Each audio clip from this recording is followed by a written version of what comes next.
Have you ever stopped to wonder why sourdough bread has that distinctive tangy flavor? Or how it can rise into a beautiful, crusty loaf without a single grain of commercial yeast? The secret, my friends, isn't a secret at all, it's science. And it's hiding in plain sight, bubbling away in a simple jar of flour and water. This isn't just an ingredient, it's a living, breathing ecosystem. Unlike the quick-rise breads most of us are used to, sourdough doesn't rely on a pre-packaged, single-strain yeast. It cultivates its own wild, diverse community of microorganisms. It's less like baking and more like zookeeping, but for microbes. So, what makes sourdough truly unique?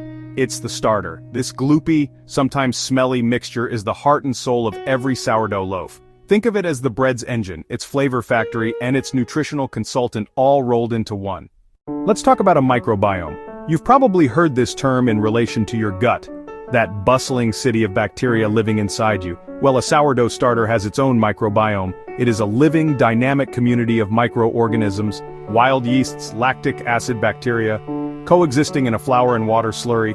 Creating a starter is like building a city from scratch. You provide the real estate, the flour, and water. Then you invite the residents in. The residents float in on the air. They hitch a ride on the grains of flour, and they set up shop. As you keep feeding with fresh flour and water, you create conditions that favor wild yeast and lactic acid bacteria. The bacteria produce acid and lower the pH. After about a week of regular feedings, the city stabilizes and wild yeast and beneficial bacteria reach a harmonious balance. You'll know it's ready when it doubles in size, smells pleasantly tangy and yeasty, and shows a web of bubbles throughout. Now that we've built our microbial city, let's meet the key players. Wild yeast's the muscle. Eats simple sugars and releases carbon dioxide. Bubbles trapped in the gluten network. Dough rises. But yeast doesn't work alone. Lab are the artists. Found in yogurt, found in kimchi. They break down carbs yeast can't and produce lactic acid and acetic acid. Lactic acid equals sign mild, creamy tang. Acetic acid equals sign sharp, vinegar-like sourness. Mutual benefit bacteria. Simple sugars for yeast. Compounds bacteria use. The acidic environment suppresses unwanted microbes. Baker controls the ratio, wetter, warmer starter, lactic, milder, stiffer, cooler starter, acetic, tangier. Slow fermentation is the key. Hours or days transform the dough. Carbon dioxide creates open crumb. Organic acids and aromatics create depth of flavor not possible in fast loaves. The benefits of this long, slow fermentation extend far beyond flavor and texture. They make sourdough bread a demonstrably healthier choice. The primary reason is improved digestibility.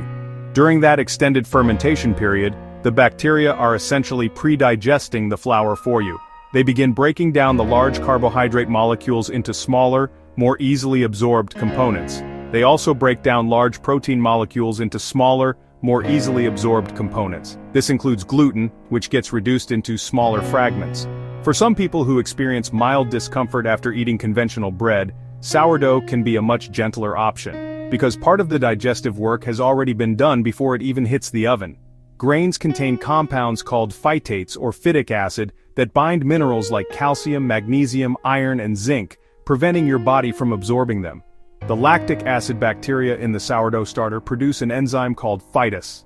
This enzyme effectively neutralizes the phytic acid, unlocking those essential minerals and making them more bioavailable for your body to use. So, you're not just eating bread, you're getting more nutritional bang for your buck from the flour. Sourdough also has a better effect on blood sugar levels. Because of the changes the fermentation process makes to the carbohydrate molecules, sourdough typically has a lower glycemic index than bread made with commercial yeast.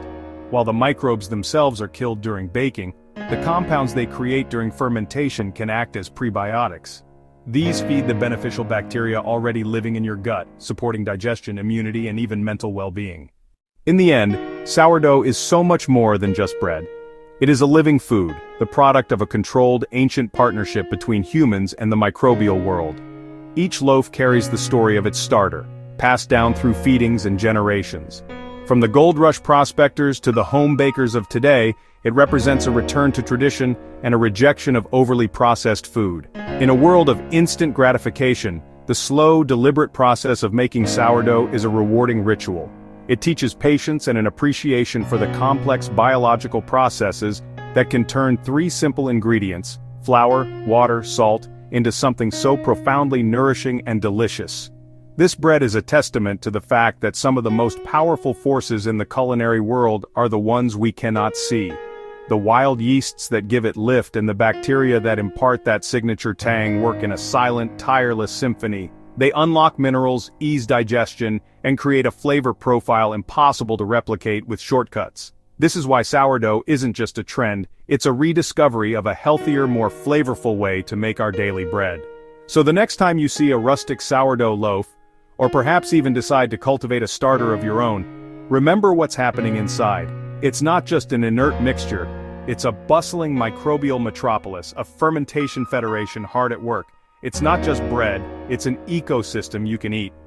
A slice of living history that is as good for your body as it is for your soul. And that, my friends, is good eats.